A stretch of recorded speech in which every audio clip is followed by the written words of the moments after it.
My son said I didn't raise him right, so I sent him back the unpaid child support receipts. Mom's trying to bill me for my childhood, I kid you not. She actually sent me a binder full of receipts. That was the caption. It sat just above a poorly lit photo of the binder I had mailed him.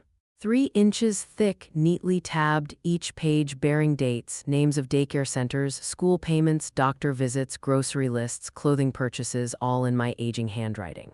Decades of motherhood reduced to a meme. He didn't call me when it arrived. He posted within an hour. The comments were coming in fast. Wow, imagine having a mom like this. You should charge her for the therapy you'll need. Sue her. This is emotional abuse. And then the one that gutted me the most, she probably raised you poor and now wants you to make up for it. Pathetic. That was the narrative. Now my life was rewritten by a child I carried through fevers, bullies, broken bones, and broken promises. One who now saw me not as the woman who made his life possible, but as the villain in his origin story. I sat on the edge of my bed, binder still in my lap, and stared at the screen. My phone buzzed. It was him. I answered. "You seriously thought this was okay?" he said, skipping any greeting. "I thought it was time you knew," I said calmly. "Knew what? That you kept every penny you ever spent on me like it was a tab? What kind of mother keeps score like that?" "I kept receipts," I said, "because no one else was helping, not your father, not the government. Not the neighbors who talked behind our backs." "Still not my problem," he snapped. "And now everyone thinks I was some kind of burden. You made me look like charity." "You weren't charity," I said softly. "You were my child." "But love doesn't pay the bills." That silenced him for half a second, then he dropped the bomb. "Well, I talked to Dad. He's willing to support me on this. We're getting a lawyer. You can expect to hear from them soon." I froze. "You found your father?" "Yeah, and he agrees. What you did is harassment. It's unhinged. You don't send a legal look invoice to your own kid unless you've lost your mind." I felt a long, slow heat rise in my chest, not anger. Not even fear, just something ancient, heavy. I kept my voice even. "Did you also tell him he owes you nearly $70,000 in unpaid child support?" He didn't answer. "Because that's in the binder too," I continued. "Court-ordered payments from 1997 to 2015. 0 made. I covered them, every last one. I didn't take him back to court because I didn't want you growing up in a war zone." "But if he wants to talk lawyers—" "Enough," he yelled. "You're not the victim here, Mom. You never were." He hung up. I sat in silence, the click of the call ending still echoing in my ears. Victim, no. But I was the woman who gave up every plan she ever had to make sure one little boy never went to sleep hungry. I was the woman who cried in a walk-in freezer on her 3rd restaurant shift because her shoes had holes and the cold cut through her bones. I was the woman who had to choose between rent and asthma medicine, who lied to bill collectors, who sold her only nice coat for extra tutoring sessions, who once walked 8 miles because the bus money had to buy him a notebook. But I never told him any of that. I just smiled and said, "It's okay, baby, Mommy's fine." Now he wanted to sue me for telling the truth, not in anger, not in bitterness, just truth. That binder wasn't revenge. It was record, a story he had never asked for but deeply needed. And he turned it into a public joke. I walked to my garage, past the old washing machine that rattled too much, and opened the trunk of memories I kept sealed. Inside, Polaroids, report cards, birthday cards with childish scribbles, a broken toy car he once cried over. And under it all, a court document, yellowed at the edges, signed and stamped. It stated clearly. His father was ordered to pay $3,270 per month in child support from July 1997 until June 2015. $0 had been received, 18 years, 0. And I never told him. I thought it was kinder to let him believe his father was just far away, not indifferent, not selfish, just absent. So I worked, I bent, I broke, I endured. And now both father and son stood on the other side of a courtroom line I never wanted to draw. I didn't post, I didn't comment, I didn't engage, but I did go to the print shop. I made 4 more copies of the binder, color-coded tabs, laminated sections, cross-referenced dates with report cards and clinic visits. I included old pay stubs, receipts from used clothing stores, and a letter from a teacher thanking me for helping with supplies that year. Each binder had a letter inside. "This is not to hurt you, it is to remind you of the truth. When you rewrite our story, I want you to at least use the right ink." I addressed them, one to my son, one to his father, one to the lawyer, one to myself, and the fifth I sealed and wrote for my granddaughter should she ever need to know who her grandmother really was. Then I sat down, made a cup of tea, and stared out the window as the sun dipped below the horizon. Sometimes you don't have to shout to be heard. Sometimes you just have to stop pretending you were ever invisible. There was a time I thought I could sleep when he did. I learned better quickly. When he was asleep, I cleaned houses. I flipped eggs at the diner from 4 a.m. until 10 o'clock. I came home, showered, changed into the janitor uniform, and mopped the school hallways where he'd someday learn to read. By the time I got home at night, my hands smelled like bleach and bacon grease, and my knees ached from stairs, corners, baseboards. I'd sit on the floor to take off my shoes because the act of bending felt like too much. But I never told him that. To him, I was just mom. I wasn't exhausted. I was just quiet. I wasn't cold. I was thinking. I wasn't hungry. I was on a diet. I never let him see the backaches, the bill notices, the way I counted pennies before grocery store visits. I made sure the light stayed on in his room, even if it meant mine stayed off. We didn't have birthday parties with rented clowns or pizza parlors. We had cake mix on sale, homemade banners, and one small gift, always practical. I wrapped his first dictionary like it was gold. He thought we were fine. That was the point. I remember once when he was 10, a boy at school laughed at his shoes. They were hand-me-downs from a church family. He came home angry. "Why can't I just have normal shoes?" he shouted. I didn't answer. I just smiled and handed him the snack I'd made. He ate in silence, and I washed the dishes slowly. That night, I sewed patches into the soles of those shoes. By morning, they didn't squeak anymore. He never knew I didn't take assistance. Not because I was too proud, but because I didn't qualify. The system said I made too much working 3 jobs. They never asked what rent cost or how many weeks a bottle of antibiotics could blow up a budget. As for his father, I stopped expecting help the day he slammed the door behind him and never came back. The court ordered payments. He ignored them. I thought of suing again. I even called legal aid once.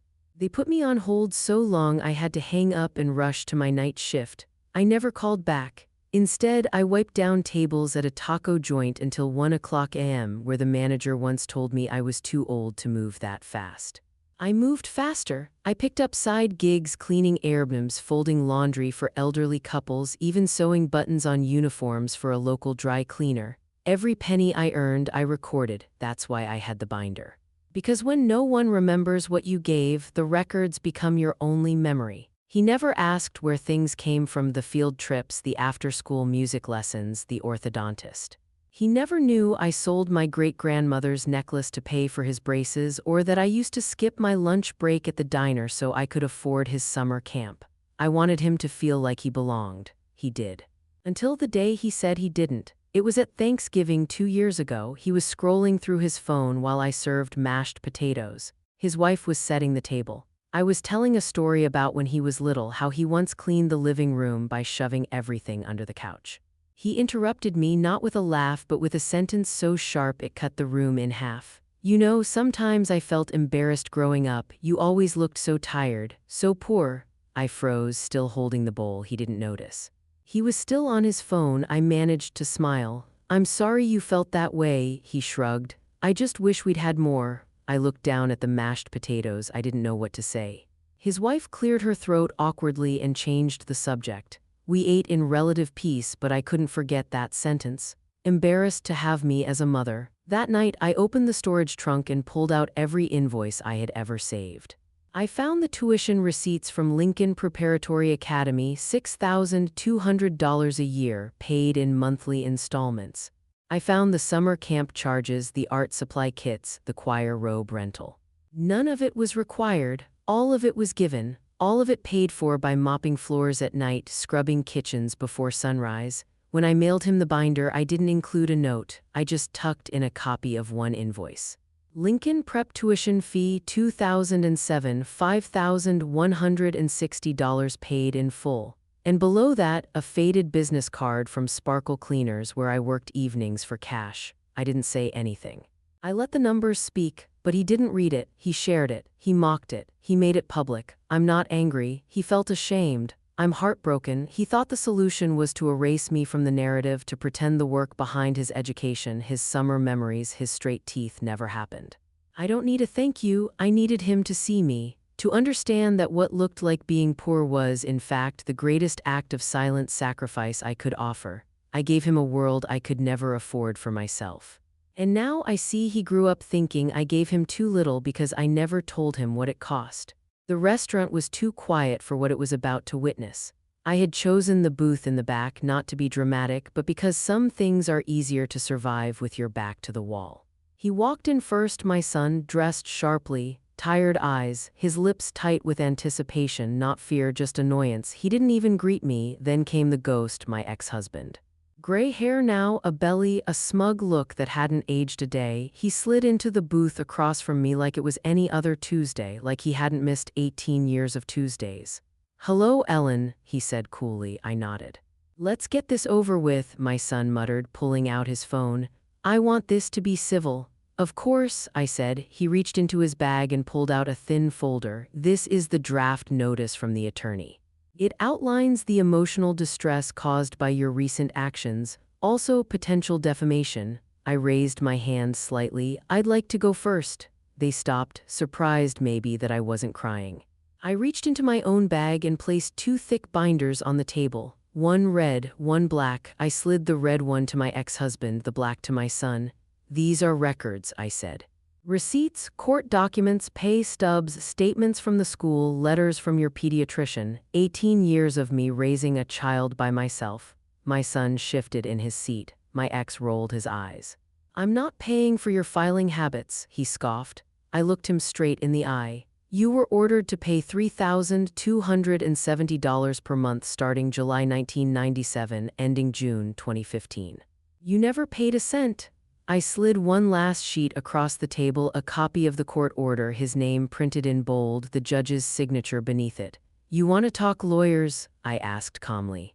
"Start with this." He didn't touch it. My son opened the black binder reluctantly. I could see the skepticism turn to discomfort as he flipped the first few pages. Daycare receipts, the cost of school uniforms, bus passes. Prescription bills, all paid in full by me. "Mom," he started, but I kept going. "I didn't do this to shame you, I did it to show you the truth. You said I didn't raise you right, that I kept you poor, that I was a burden." I leaned forward. "I raised you alone while I gestured toward my ex, was living 5 miles away with another family." The silence cracked between us like dry ice in warm water. My ex finally stood. "This is pointless. You always did love the stage." "Funny," I said. "I always thought I was in the wings holding everything together while the men walked off." He grabbed the court paper and snorted. "You could have taken me to court again." "I didn't want our son in courtrooms," I said. "I wanted him in classrooms." He left, didn't say goodbye. My son sat there for a long moment, flipping pages. Quiet, I didn't interrupt. Finally, he closed the binder. "Why didn't you tell me any of this growing up?" I looked at him, eyes soft. "Because you were a child, I didn't want you to carry guilt, I wanted you to carry joy." He nodded. But I knew what that nod meant, not understanding, just acknowledgement, not remorse, just retreat. He stood, tucked the binder under his arm and said, "I still think you should have just talked to me before airing our dirty laundry." Then he walked away too. I stayed in that booth a while, ordered tea, let the steam rise and fade. 2 men had come into that room expecting me to fold. Instead, I laid the truth on the table. Page by page, they left with it in their hands. What they did with it next was up to them, but I knew this much. There were no ghosts left in my house, only records, and a locked door to anyone who mistook silence for shame. I never responded to the post, not once, not when it reached 5,000 shares, not when they started tagging me in the comments, not even when someone posted a photoshopped image of me holding a receipt like a pitchfork with the caption, "When your mom thinks she's the IRS." I let them talk. The digital crowd, loud and hungry, turned my life into entertainment, but something unexpected happened.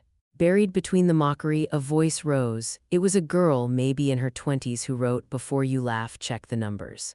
Single moms don't owe silence." Then another voice, older, "I was that kid. I grew up thinking my mom failed me, then I found out she worked 3 jobs while my dad went on vacations." Then came the screenshots. Someone found my son's old post from 2015 back when he graduated college. A photo of him in his cap and gown, beaming. The caption read, "Wouldn't be here without my mom, strongest woman I know. Worked her fingers raw so I could fly." It had hundreds of likes. People started reposting it under his new post, the one calling me dramatic. The contradiction was jarring. One woman wrote, "So she was your hero when you were broke, but a villain now that you're successful." Another, "It's funny how gratitude expires when your bank account fills up." A journalist picked up the story, anonymized of course, but the headline was unmistakable. "The mother who built her son and the truth she never spoke." It went viral not because of me, but because of what I represented. The quiet millions, the unseen labor, the myth that motherhood is martyrdom and mothers must never speak of cost. My son tried to fight back. He posted a video, polished, scripted. He sat at a desk, clean background, trying to look composed. "This isn't about money," he said, "it's about boundaries. It's about emotional manipulation." But it didn't land. Someone pointed out the $70,000 in unpaid child support from his father. Another questioned why a grown man would humiliate his own mother publicly instead of speaking privately. His credibility crumbled piece by piece. The company he worked for, a family-oriented brand, distanced itself. His name quietly disappeared from the website. Brand deals vanished. Friends unfollowed him. Some posted vague quotes about remembering who really raised you. He deleted the original post. But it was too late. The internet remembers. He sent me a text, just one line, "Are you happy now?" I didn't reply. Not because I wanted revenge, because he still didn't understand. This wasn't about punishment, it was about truth, and truth once spoken doesn't need to scream. A week later, someone slipped a letter under my door, no name. Just handwriting. I recognized it instantly. It read, "I didn't know people would turn on me like that. I was just trying to be honest, but maybe your version of honest is different. Maybe yours is quieter but heavier. I'm sorry if I made you look bad. That wasn't my goal. I just didn't know how to say thank you anymore." I folded the letter and placed it in the binder under August, not because it made things right, but because it was the first time he admitted there was something to be sorry for, even if he didn't say it out loud, even if it came in the shadow of public shame. I still didn't respond, not to the letter, not to the texts, not to the podcast that wanted to interview me. I had said what needed to be said in silence, in paper, in truth. And now the world spoke back, not for me, for every mother who ever wondered if she was allowed to count the cost of love. The envelope was cream-colored, the kind you buy in a hurry but seal with hesitation. My name was written on it, not Ellen, not Mrs. Harris, but something I hadn't seen in writing for years. Mom. I opened it carefully. The handwriting was neat, unsure in parts, like someone who hadn't written by hand in a long time. The letter began simply, "I hope this reaches you before he deletes my account." That was the first line. It took my breath. She went on. "I watched everything unfold online. I saw how they turned on you, and I'm ashamed it took strangers to say what I should have said years ago." I sat down slowly, my hands trembling just enough to blur the ink. "Thank you, not just for raising him, but for reminding me that I'm not crazy." The next few lines came fast, like she'd been holding them in. "He controls everything, our accounts, our passwords, even my email. I used a coworker's phone to send this. He said you were dangerous, that you'd try to poison our marriage, that you were manipulative, bitter, obsessed with money." I believed him. The words curled into my chest like smoke. But then I saw those binders, and I saw you not as the woman he described, but as the woman who raised him when no one else would, who worked, sacrificed, stayed silent. You were never bitter, just tired. I paused, took a breath. The next line felt like a whisper from across generations. "I want to leave him." She didn't elaborate right away. The next paragraph was all fear, fear of custody battles, of being labeled unstable, of being blamed.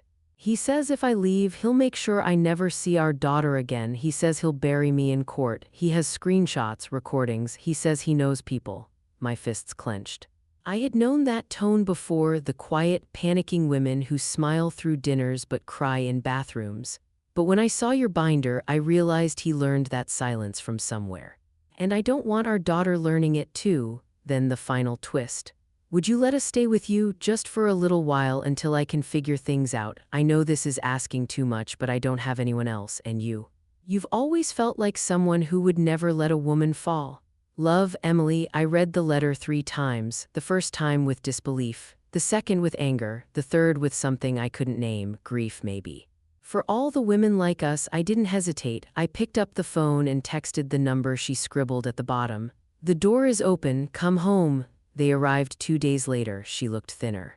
Not in the way people admire, but in the way people ache. Her eyes scanned the driveway like she was expecting him to jump out of the bushes. She held her daughter's hand tightly, my granddaughter, with hair the same soft brown as her father's when he was little.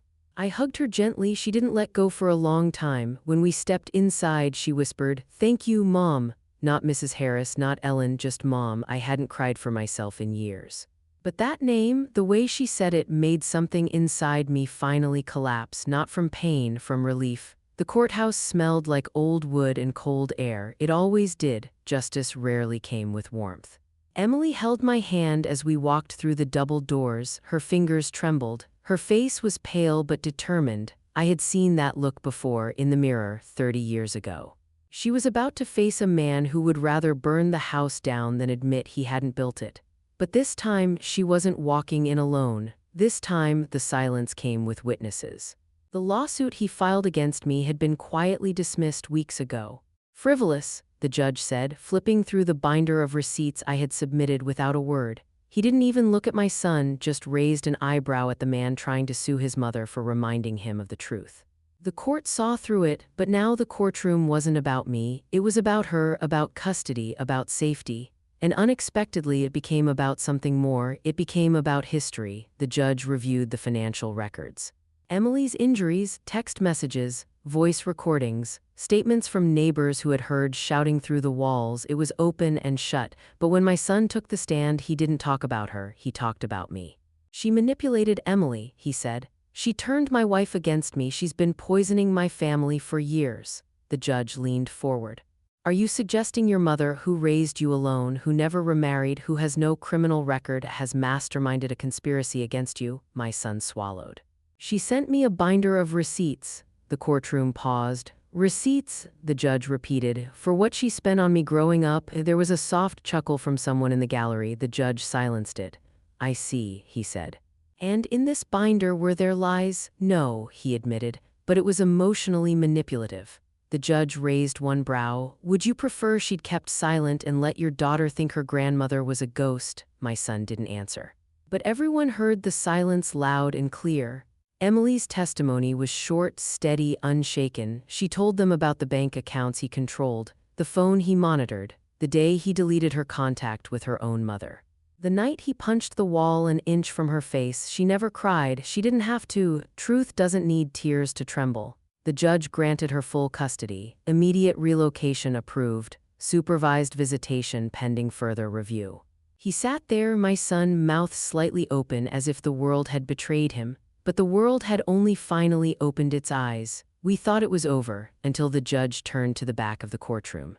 To the biological father of Mr. Harris, he said, would you please rise? My ex-husband stood slowly. He hadn't expected to be called. You were court-ordered to pay child support from July 1997 to June 2015. Are you aware that 0 payments were ever received? He cleared his throat. Yes, Your Honor, but there was no enforcement. That does not negate the debt, the judge interrupted. You owed support, you failed to provide it.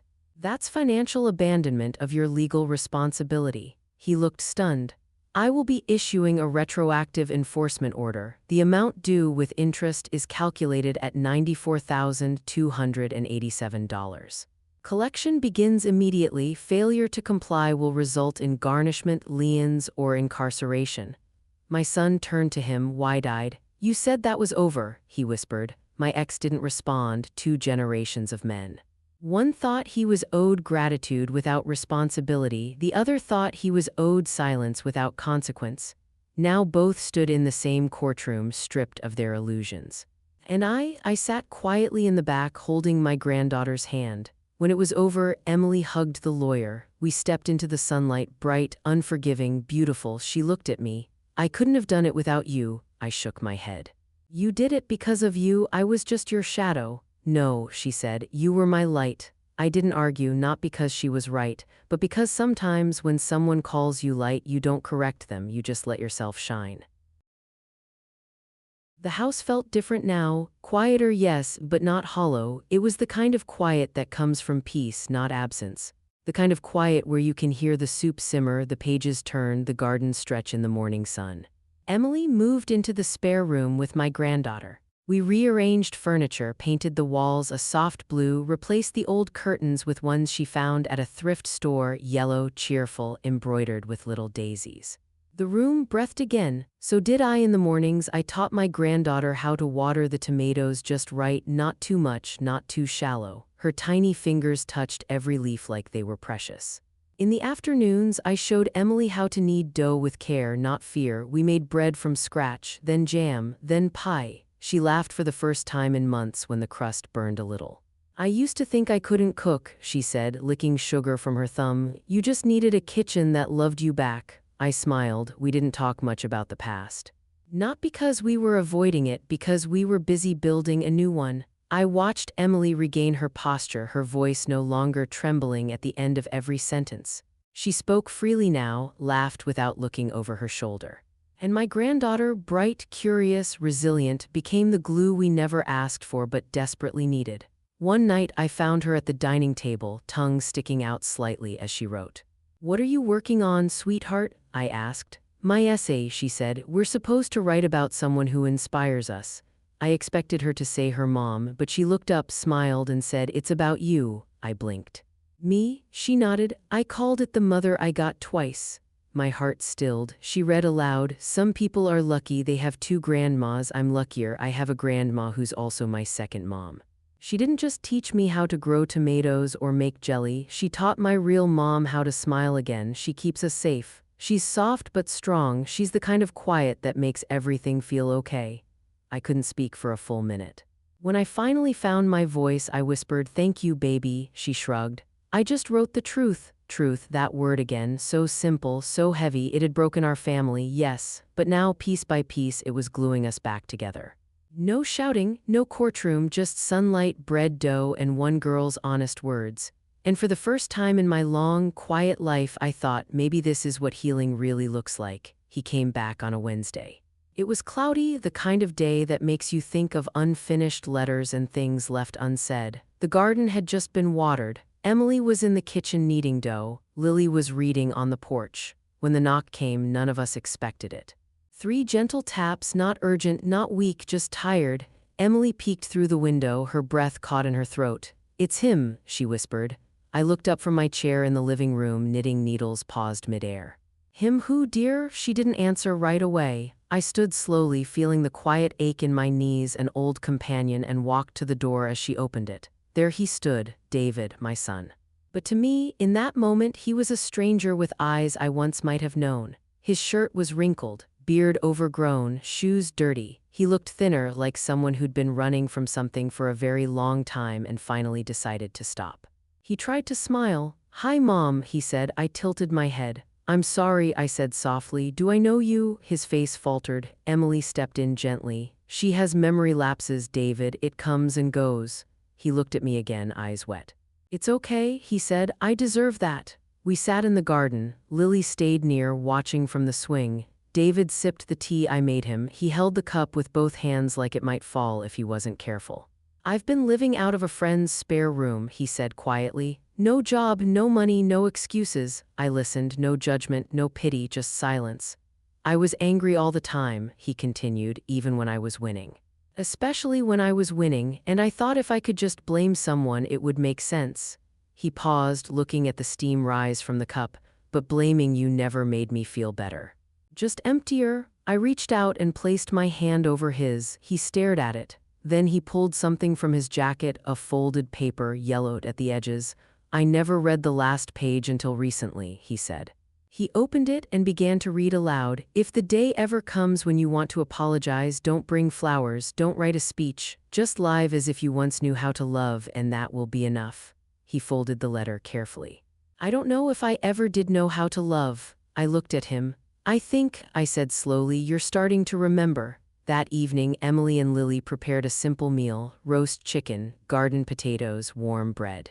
David stayed, hesitating at every gesture of kindness like it was a trap. After dinner, he helped clear the table, washed the dishes. dried every plate by hand silently. Before he left, he stood at the door for a long time. "I don't expect to be forgiven," he said, "but I wanted you to know I see it now, what you gave, what I broke." I stepped forward. "I may not remember everything," I said softly.